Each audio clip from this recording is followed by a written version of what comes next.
Mr. James Bosquez! James Bosquez!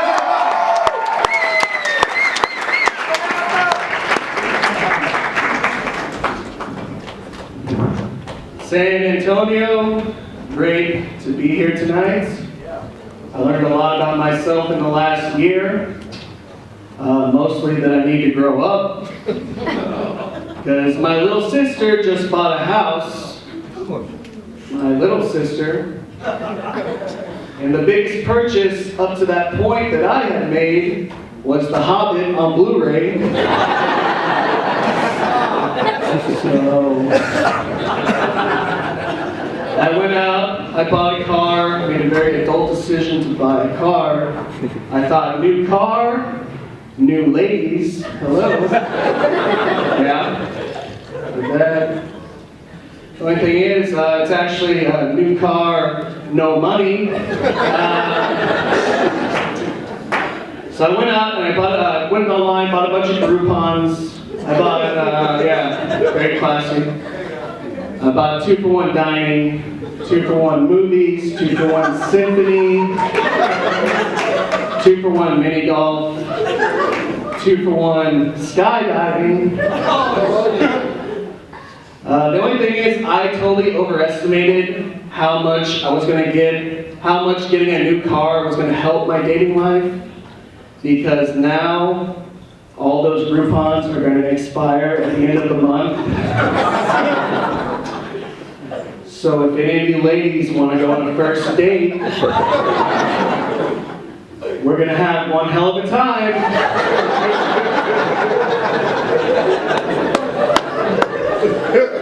We're probably going to have to start at 8 in the morning though.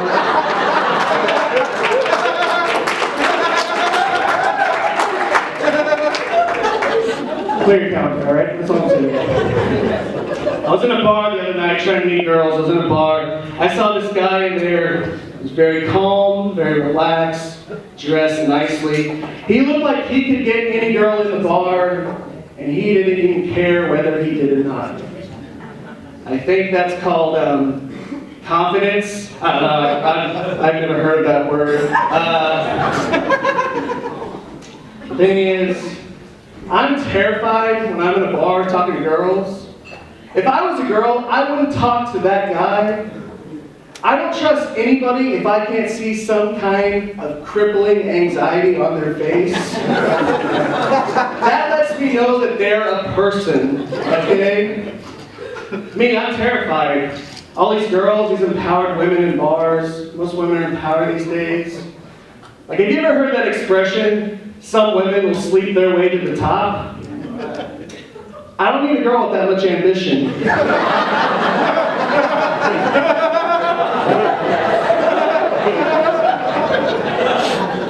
I'd be happy with a girl hand job her way to middle management.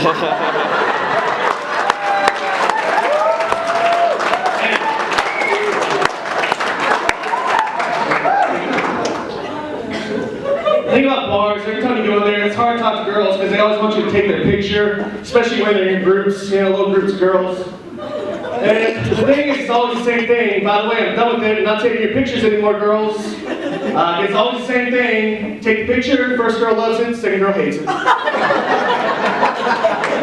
Take the second picture, first girl hates it, second girl loves it. Every time. Ladies, we love you, that's why we'll put up with your shit. But after about the 5th picture, we hate each and every one of you just a little bit, okay? I don't know if you know this or not, but that's your face, okay? You might want to get used to it.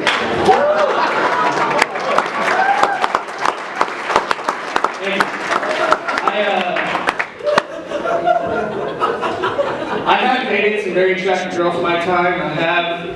The thing is, they always get more attractive after we break up. It's like they're with me for 8 months and they're like, shit, I gotta get my life together.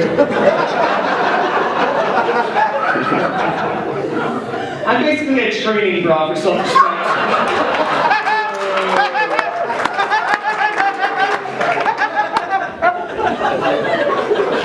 If I can get serious for a second, guys, I need to talk about this this blight in our country. It's called female country singers. Thing is, if you listen to female country singers nowadays, like, back in the day they used to say hip-hop was destroying our youth. But if you listen to the lyrics, take Miranda Lambert. I'm gonna go get my shotgun. His fist is big, but my gun's bigger. He'll think twice when I pull the trigger. Those are gangster rap lyrics, alright? Carrie Underwood, she has that song Before He Cheats. Took a Louisville slugger to both headlights, slashed a hole in all 4 tires. That's a felony. Maybe next time he'll think before he cheats. Maybe next time you'll think before you date an abusive redneck. How about that, alright?